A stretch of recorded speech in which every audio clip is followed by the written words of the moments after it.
Apita 96. 6 horas e 48 minutos. Jornal das 6. Entrevista. Conselho da cidade de Natal, o Concidade, tornou público hoje o resultado da conferência final do processo de revisão do Plano Diretor de Natal. O resultado da votação foi encaminhado à coordenação técnica do plano da Secretaria Municipal do Meio Ambiente e Urbanismo, SEMURB, para serem sistematizadas. Para falar mais sobre isso, já está aqui conosco no estúdio o secretário da SEMURB, Tiago Mesquita, nosso entrevistado de hoje. Boa noite, secretário. Boa noite, Enio. Boa noite, Dinarte Assunção, Gustavo Negreiros, Ciro Marques. Vamos começar com as perguntas. E todos os ouvintes, vamos lá. Do que foi elaborado, do que foi após esses sucessivos debates, né, termina com a proposta que é encaminhada para a Câmara. Do que está posto até aqui, quais são as mudanças mais significativas propostas? Perfeito. Nós recebemos hoje ainda, né, o envio pelo Concidade, né, dos 304 blocos de sugestões que foram feitas pelos 119 delegados. Não tem ainda um raio-x completo, detalhado daquilo que já foi aprovado, mas se confirmou o adensamento do município de Natal a partir de agora por eixos de mobilidade. Então a cidade ela vai crescer em torno de 17 eixos de mobilidade, Prudente Moraes, Salgado Filho, Hermes da Fonseca, João Medeiros Filho, né, vai se privilegiar, vai se incentivar através de coeficiente de aproveitamento, que é potencial construtivo, a construção nesses eixos. Só interrompendo para estar técnico para o nosso ouvinte. Sim. Como é que está definido hoje a ocupação e o que muda se esse texto for aprovado? Perfeito. Hoje a gente faz a definição do potencial construtivo, que a gente chama de coeficiente de aproveitamento do lote, por bairros, né? Certo. Então você tem Capim Macio, o coeficiente é 1,2, em todo o bairro você tem este potencial construtivo. Você pode construir 1.200 metros um terreno de 1.000 metros, 120 metros um terreno de 100 metros, né? Agora você vai ter um incentivo maior, ali em Capim Macio, por exemplo, você tem a Avenida Engenheiro Roberto Freire. Sim. Aqueles lotes que estiverem na primeira quadra da Engenheiro Roberto Freire, você vai ter um incentivo de 50% a mais de coeficiente de aproveitamento. Então, a ideia é que Capim Macio vai passar de hoje, que é 1,2 para 2,5, e quem está na primeira testada, está próximo, na primeira quadra da Avenida Roberto Freire, vai ter 2,5 mais 50%. Então, vai para 3,75. Na prática, então, o senhor está falando que a proposta que foi aprovada vai permitir, finalmente, que algumas áreas da cidade tenham, por exemplo, mais prédios. Exatamente. Mas vai prédios... ter transferência de potencial construtivo? Vai. Isso, inclusive... Porque, assim, isso é uma pergunta muito... Eu sei que para o público geral não é interessante, mas tem vários construtores aqui desesperados, querendo saber. Potencial construtivo é o seguinte: você tem um terreno lá na Zona Norte e você tem um potencial construtivo lá. E você transfere esse potencial construtivo pagando uma taxa, né, à prefeitura, para a Zona Sul. Eu estou só dando um exemplo. Isso é muito importante para as construtoras. Como é que... Perfeito. O potencial construtivo é um dos principais instrumentos que tem no plano diretor. Já está nesse plano diretor, mas nunca foi regulamentado. Regulamentado, justamente. Então agora a proposta ela veio já com uma regulamentação do instrumento potencial construtivo. Já está as regras do processo, né, que vai permitir esse deslocamento de potencial, né? O cara tem um lote num determinado bairro, vai transferir para outro, e isso vai estar vinculado, por exemplo, ao valor venal do terreno, obviamente, né? Senão daqui a pouco você vai fazer a transferência de um lote que está numa área menos privilegiada do ponto de vista socioeconômico para outra área e vai ficar rico ganhando dinheiro transferindo de uma área mais humilde para uma área que tem um valor venal maior. Então, está dentro do cálculo dessa transferência potencial, né? É um dos índices definido. Por exemplo, se você tem 1.000 metros de área no bairro Planalto e você quer ir para Petrópolis, você não vai transferir, você não vai ter o mesmo potencial de 1.000 metros em Petrópolis. Vai fazer a diferença do valor venal e aí os 1.000 metros pode se transformar em 200 metros, 300 metros em Petrópolis, né?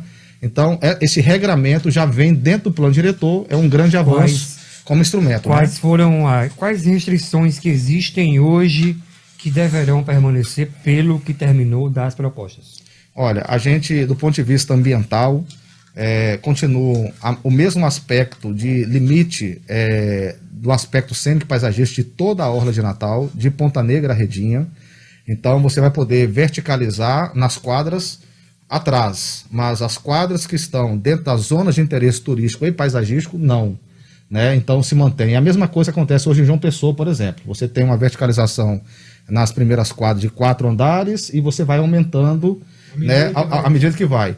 Não é o que acontece, por exemplo, em Fortaleza, em Recife, que você já tem uma verticalização significativa já na primeira quadra, né? Secretário, só para o nosso ouvinte entender, é o seguinte: vamos imaginar que eu tenho um terreno. Sim. Terreno na beira-mar, na beira-mar, isso. Como meu pai falava, no beiço da maré, na Ridinha, tá? Isso. Um terreno lá grande. Eu não vou poder construir. Na Redinha é a única exceção, Enio, porque a zona de interesse turístico da Redinha não está regulamentada. Mas se eu tiver esse terreno na segunda rua, sim, aí eu posso construir. Na Redinha, na verdade, vai ser permitido 10 andares em toda a Redinha, em todo o bairro, né? Mesmo na primeira quadra. Mesmo na na quadra. Na Redinha, sim. Porque o senhor falou de Ponta Negra até a Redinha, mas eu imaginei... Certo. É verdade, mas até corrijo, né? De Ponta Negra até a Praia do Meio, que são as zonas de interesse turístico já regulamentadas, tem lei específica. A Redinha...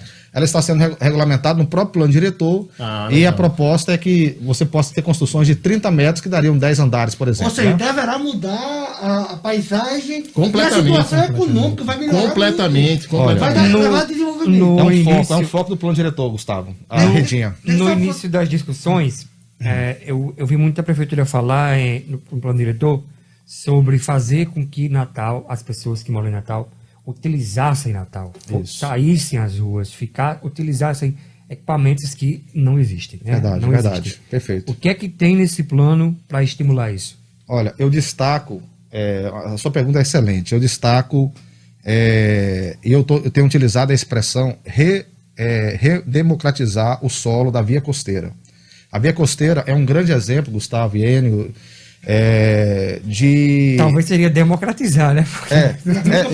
Nunca foi perfeito, né? A gente utiliza aquela área tão belíssima, única e exclusivamente para poder percorrer 10 km de carro, né? Hoje é uma área praticamente exclusiva de grandes investidores, né? Que tem grandes hotéis ali naquela região, investimentos superiores a 100 milhões de reais. A proposta é que a gente consiga reduzir o lote mínimo para... Na verdade, a proposta aprovada na conferência, né? Vai para a Câmara Municipal para ser homologado ou não, né? Mas a proposta que já foi aprovada é que a gente reduza para 2.000 metros quadrados o lote mínimo e que aumente a taxa de ocupação, né? A capacidade de construir no terreno de 40% para 60% do terreno. Então, quem vai construir num lote de 2.000 metros vai poder alterar o solo em 1.200 metros, né? Seria 60% de 2.000. Isso certamente vai trazer para a via costeira novas alternativas de empreendimentos, como, por exemplo, boates, restaurantes, pequenas pousadas, day use, como acontece na Ponta do Pirambu, por exemplo, né? Sim. Boliches, né? Restaurantes. Então, isso vai trazer realmente ali uma alternativa e a via costeira vai passar a ser utilizada por nós que moramos em Natal, né? E usufruir daquele espaço. Isso é uma das formas. Outra forma, nós também... existe um instrumento chamado direito de preempção, né? Direito de preempção é um instrumento bem interessante que o município, ele fala o seguinte, olha, neste bairro eu quero reservar esta área para equipamento público.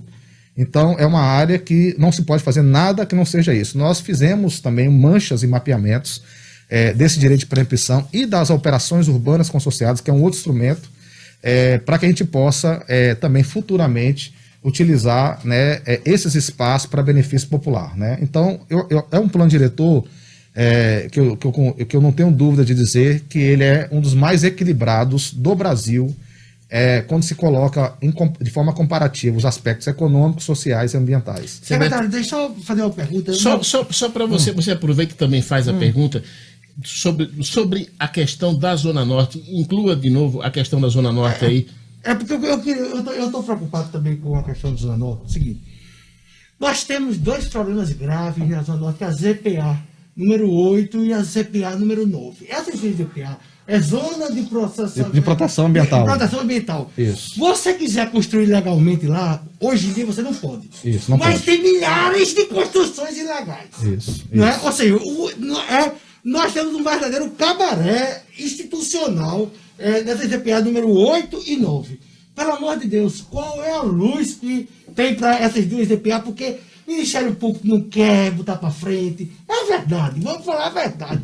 Alguns vereadores têm interesse de não botar para frente e a cidade perde a utilização dessa ponte, porque ali era para ser uma zona de extremo progresso. O que é que o senhor tem de dar de luz aí para a gente sobre essas duas EPAs? Olha só, a zona de proteção ambiental, o nome pode dar a impressão que é uma área que você não pode nada, né? Porque é proteção ambiental, mas não é isso. Pelo contrário, Gustavo.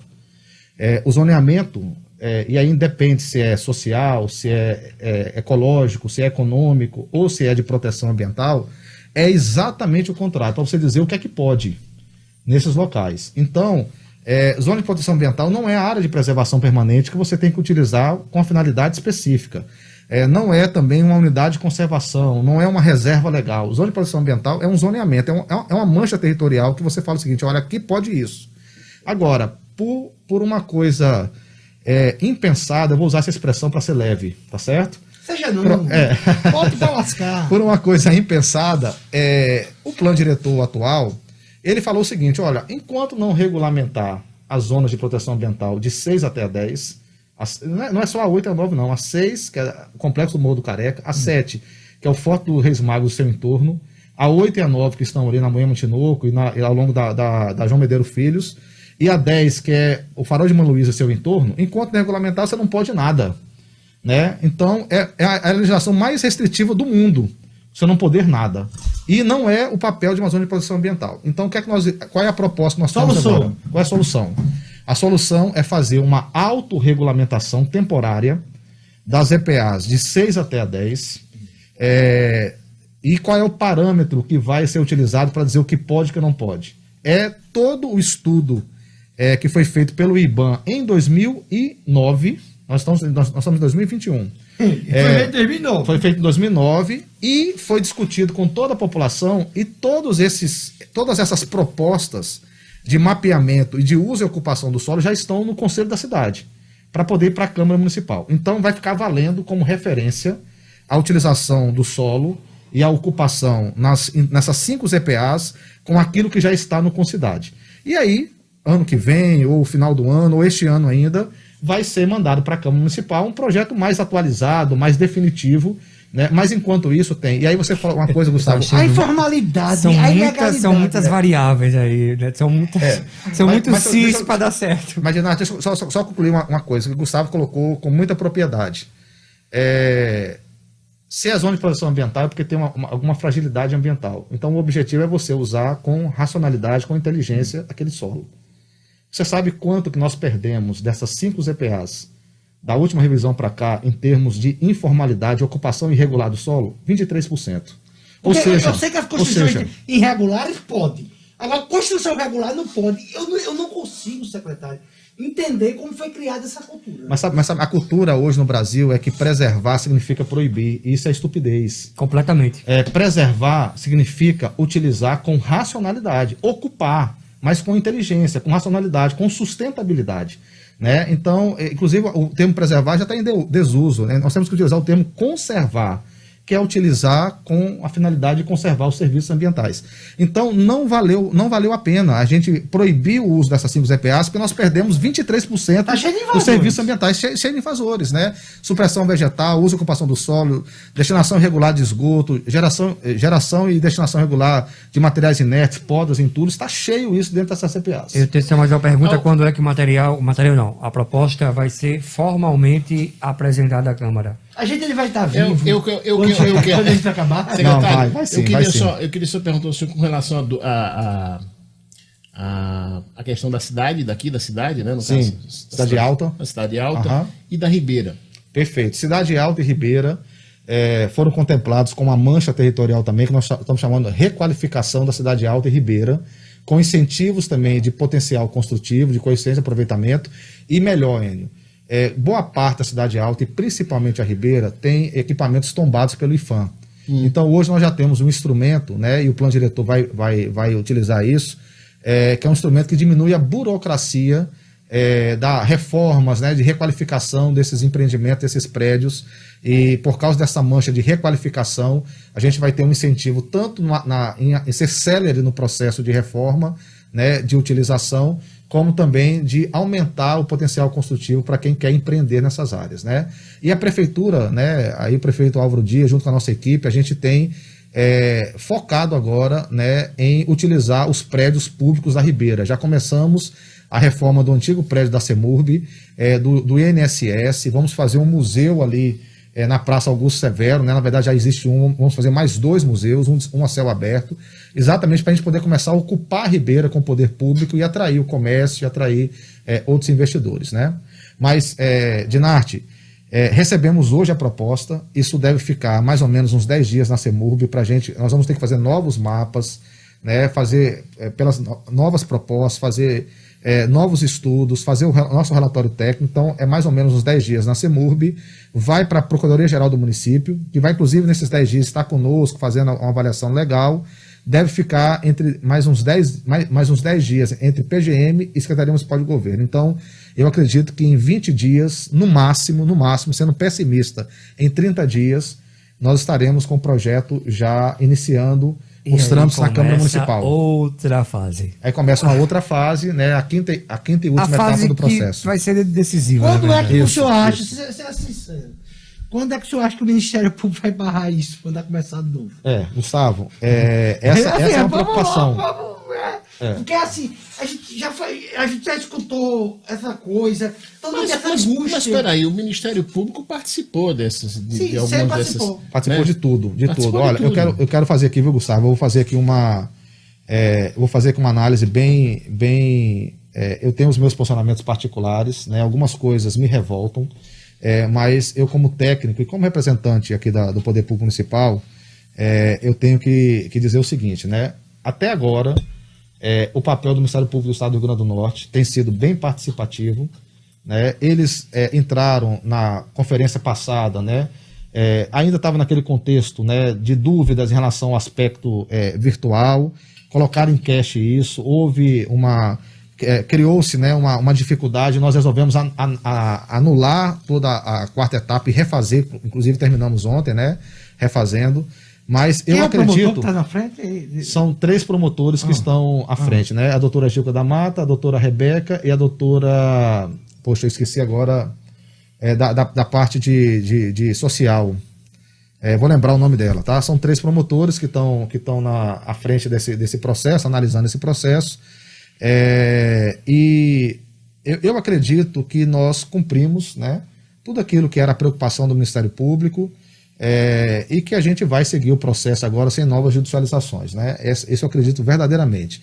E na Câmara Municipal eu também tenho uma esperança que a gente consiga definir um calendário para que esse projeto seja discutido e votado até o final deste ano ainda. Eu acredito que até dezembro a gente vai ter a aprovação do Plano Diretor de Natal. Até dezembro.